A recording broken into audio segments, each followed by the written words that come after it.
Hi, good morning, ma'am and friends. We from Group 12 will present the result of our discussions on educational psychology and title test and non-test evaluation techniques. Previously, I will introduce the group members.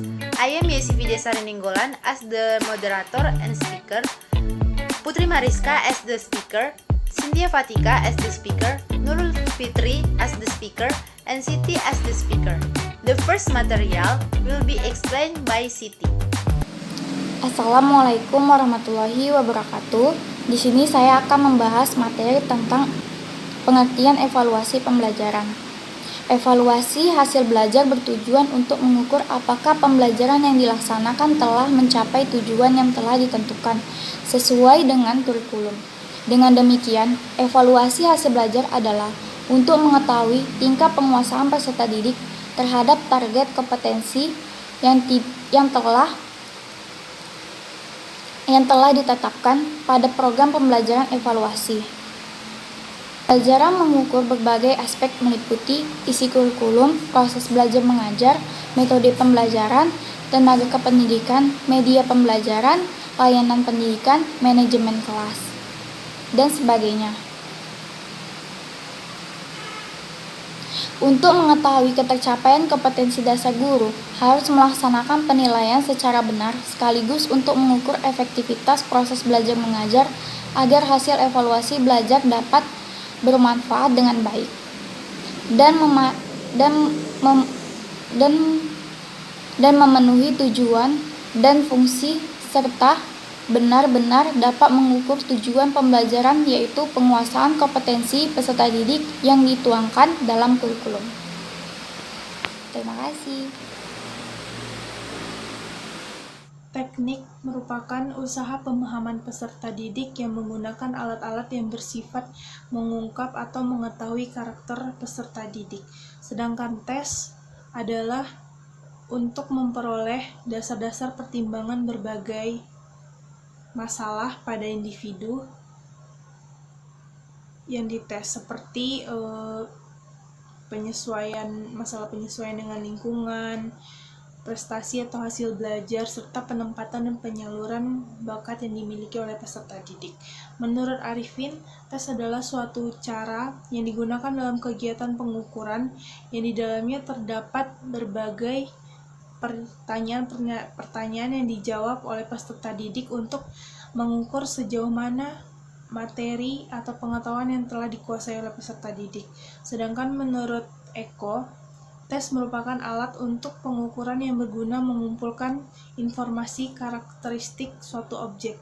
Jadi dapat disimpulkan bahwa teknik tes merupakan suatu metode yang dilakukan untuk penyelidikan yang menggunakan soal, pertanyaan, atau tugas yang dipilih dengan seksama dan telah distandarisasikan. Alat tes yang digunakan untuk pengumpulan data harus distandarisasikan. Selain itu, harus memiliki validitas, dalam arti ada kesesuaian antara apa yang diukur dengan aspek yang ingin dicapai. Nama saya Yesi Videsari Ninggolan. Di sini saya akan membawakan materi mengenai teknik non-tes. Teknik non-tes merupakan prosedur pengumpulan data untuk memperoleh gambaran tentang peserta didik yang bersifat kualitatif. Selama ini, teknik non-tes kurang digunakan karena aspek pengetahuan dan keterampilan lebih dipentingkan oleh guru dalam melakukan penilaian. Teknik non-tes berarti penilaian yang dilaksanakan tidak menggunakan tes. Menurut Sujono, teknik non-tes biasanya digunakan dengan wawancara, observasi, dan kuesioner. Menurut Widioko dan Maulia, teknik non-tes biasanya digunakan untuk mengukur hasil belajar yang berhubungan dengan apa yang dikerjakan oleh peserta didik. Teknik non-tes juga merupakan penilaian hasil belajar peserta didik yang dilakukan tanpa menguji peserta didik, melainkan menggunakan cara-cara tertentu. Dengan kata lain, teknik non-tes ini lebih menilai penampilan daripada pengetahuan dan keterampilan dan proses lainnya yang tidak dapat diamati oleh indera. Terima kasih. Jadi materi yang selanjutnya akan saya bahas adalah tentang bentuk-bentuk tes dan non-tes. Jadi yang pertama adalah tentang bentuk-bentuk tes. Bentuk tes ini terbagi dari beberapa bentuk juga, yang pertama adalah tes tertulis. Jadi tes tertulis ini biasanya dilaksanakan secara kelompok dengan mengambil tempat di suatu ruangan tertentu. Dalam tes tertulis dapat dipergunakan soal berbentuk esai, objektif, ataupun gabungan dari keduanya.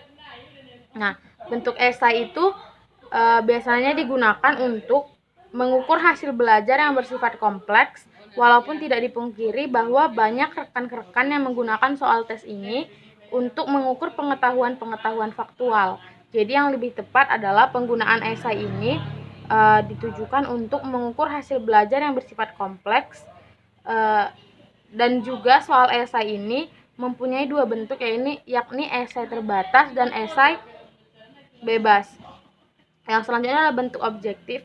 Soal bentuk objektif ini tepat digunakan untuk mengevaluasi hasil belajar berupa kemampuan mengingat dan mengenal kembali fakta-fakta, memahami hubungan antara dua hal atau lebih, dan mengaplikasikan prinsip-prinsip.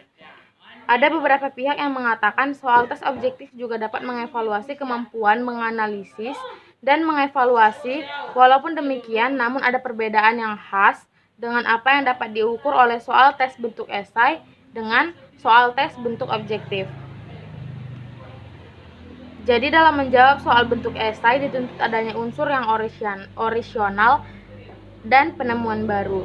Soal objektif memiliki banyak jenis, yaitu yang pertama soal benar salah, yang dua soal pilihan berganda, yang ketiga soal menjodohkan atau mencocok-cocokkan, yang selanjutnya adalah soal jawaban singkat dan soal isian singkat.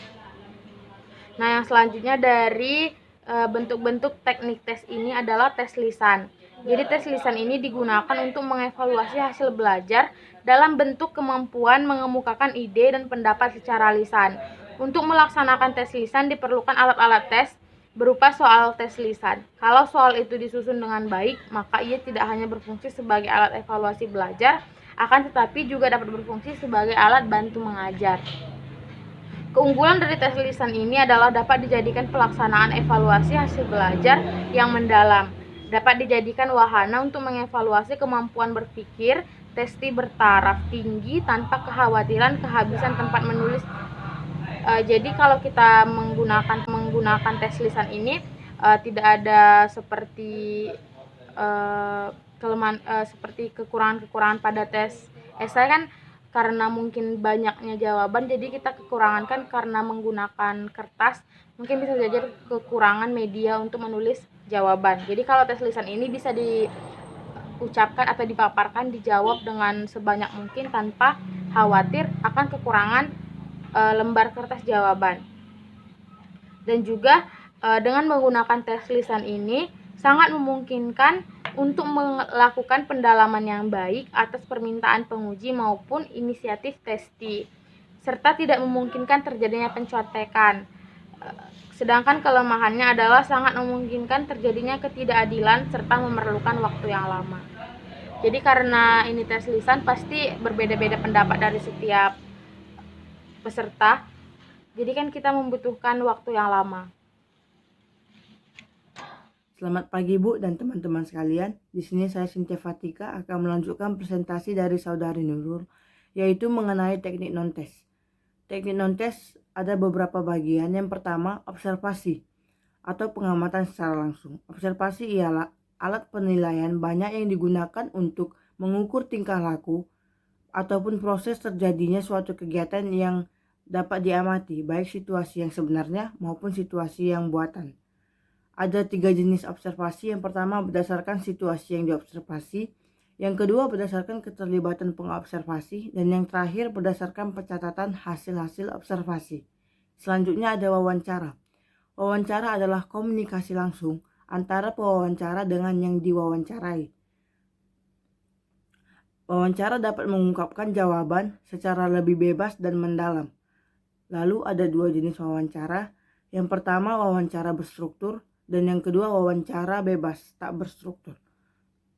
Selanjutnya ada kuesioner atau angket. Angket adalah sebuah daftar pertanyaan yang harus diisi oleh orang yang akan dievaluasi.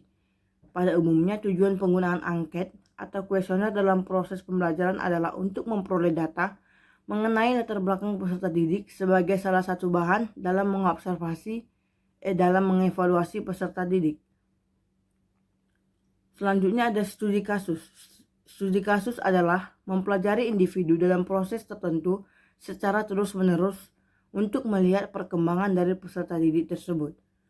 Dalam melakukan studi kasus, guru terlebih dahulu harus mengumpulkan data dari berbagai sumber menggunakan berbagai teknik dan alat pengumpulan data. Salah satu alat yang digunakan adalah depth interview, yaitu melakukan wawancara secara mendalam. Kelebihan dari studi kasus adalah dapat mempelajari seseorang secara mendalam dan komprehensif, sehingga dapat diketahui bagaimana dari karakter seseorang yang dievaluasi tersebut.